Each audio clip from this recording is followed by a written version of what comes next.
Welcome to this explainer. Today we're taking a really structured look at the latest Office for National Statistics data to figure out what's actually driving Britain's physical economy. You know, if you follow the construction industry, you already get that the raw numbers can often tell a totally different story than the cranes you see popping up on the skyline. So, we're going to break down the April 2026 construction output report, figure out exactly where the growth is coming from, and uncover a seriously fascinating shift in how Great Britain is deploying its building resources right now. I want to kick things off by posing a pretty straightforward question, just to frame our whole analysis. What is Great Britain actually building right now? Because when we think of a construction boom, our minds almost instantly jump to brand new skyscrapers, sprawling housing estates, or massive new infrastructure projects, right? But the reality of the current data points us in a slightly different, much more specific direction. Let's dig into the numbers. Section 1. The headline numbers, steady growth. So total construction output is estimated to have grown by 1.6% in the 3 months leading up to April 2026. Before we get into the nitty-gritty of what's literally being built, we've got to understand the overall health and momentum of the whole industry. And honestly, this is a really solid positive indicator, especially because it marks the second consecutive 3-month increase. It essentially tells us the broader construction economy isn't stalling out. It's actually got some steady, measurable forward momentum going on. Let's break that momentum down month by month to really see the trajectory here. Starting with February 2026, the industry saw a solid 0.5% growth. It's a totally respectable step forward, really setting a nice positive baseline heading into the spring. And then things really took off. That momentum built rapidly in March, jumping up significantly with a 1.5% increase. This was a stellar month for the industry, providing the absolute bulk of that 3-month momentum we were just talking about. And finally, April 2026 eked out a 0.1% gain. So definitely slower, for sure. But hey, still positive overall growth, right? It kept that consecutive streak alive. But here's the thing about top-level numbers. They almost always mask the juiciest trends happening right underneath. A 0.1% gain sounds super flat, but the actual composition of that tiny little fraction is anything but boring. Which brings us to Section 2, the fixer-upper economy, the surprising driver of growth. Let's peel back the layers on that 0.1% April growth and reveal what I like to call the fixer-upper economy. Notice the really stark contrast here for April. Brand new building work actually fell by 0.3%. Let that sink in for a second. The creation of entirely new structures actually contracted. That means the entire monthly growth for April came solely from fixing things up, with repair and maintenance growing by a really robust 0.6%. The industry wasn't breaking new ground to get that growth. It was literally patching up the old stuff. And this beautifully illustrates the wider quarterly trend we're tracking.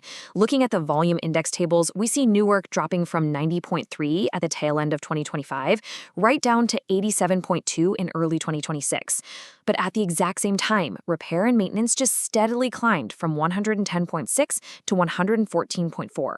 It's an incredibly clear, sustained divergence in exactly how capital and labor are being deployed across the country. Zooming out to the broader 3-month picture, while 6 out of the 9 total construction sectors did grow, the single biggest positive contributor wasn't massive new infrastructure or shiny new private housing. It was specifically non-housing repair and maintenance, which surged by an impressive 3.5%. So the real takeaway here, fixing up existing commercial buildings, offices, and public spaces is absolutely the heavy lifter of the British construction economy right now. Section 3. Behind the statistics, how the ONS calculates this. Now, to really trust these trends, we kind of need to know how the statisticians arrive at them without getting totally skewed by random everyday events. You'll hear the phrase seasonally adjusted estimates thrown around a lot. This basically just means the ONS mathematically strips out predictable drops in activity so we can see the true economic trend. Like, they smooth out the fact that building sites always shut down for Christmas, or that 2024 was a leap year and had an extra working day. By removing those weird seasonal anomalies, that 1.6% quarterly growth we looked at earlier actually reflects real economic momentum, not just some lucky calendar dates. They also rely heavily on volume estimates. This is absolutely vital because it completely strips out the effects of changing prices and inflation. Think about it. If the cost of timber or steel suddenly doubles, the raw financial value of construction is going to skyrocket, even if way fewer buildings are actually being built. Volume estimates adjust for all of that, showing us the true physical amount of bricks laid, pipes fixed, and concrete poured. It is a pure measure of actual physical output. Section 4. The 2022 Data Glitch. Owning the error. Now here's a really surprising bit of transparency. The ONS impartially reported that they actually identified a data error right within the public housing new work sector. Right at the top of their release, they issued a formal notice acknowledging that some of their historical data points had to be adjusted. Even the absolute most robust statistical models are going to have anomalies, and honestly, how a massive organization handles them tells you a lot. So to get specific, because some incorrect data got used during processing for their comprehensive Blue Book 2025, the historical output levels, starting way back in January 2022, was artificially inflated by about 1.2%. Now, while that does shift the specific construction output baseline slightly, they are very careful to note that, thankfully, it had exactly zero impact on the overall national GDP growth figures to one decimal place. So no major panic there. Tracking their pretty rigorous correction process here, the statistical error originally started back in January 2022. They caught it and they corrected the recent 2024 data in last December's quarterly accounts. And just for total transparency, the middle years, 2022 and 2023, are going to be fully ironed out in the upcoming 2026 Blue Book release.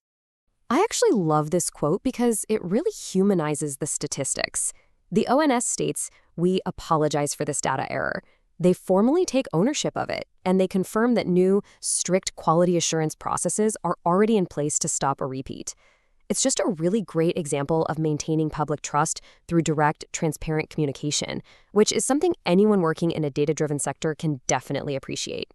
Okay, Section 5. What this means next. The takeaway. So bringing all these data points together, from that super subtle 0.1% monthly gain all the way to the absolute dominance of the repair sectors, the core lesson today is crystal clear. While the construction industry is for sure growing, the underlying momentum has fundamentally shifted. The growth we are seeing isn't coming from breaking ground on bold, shiny new projects.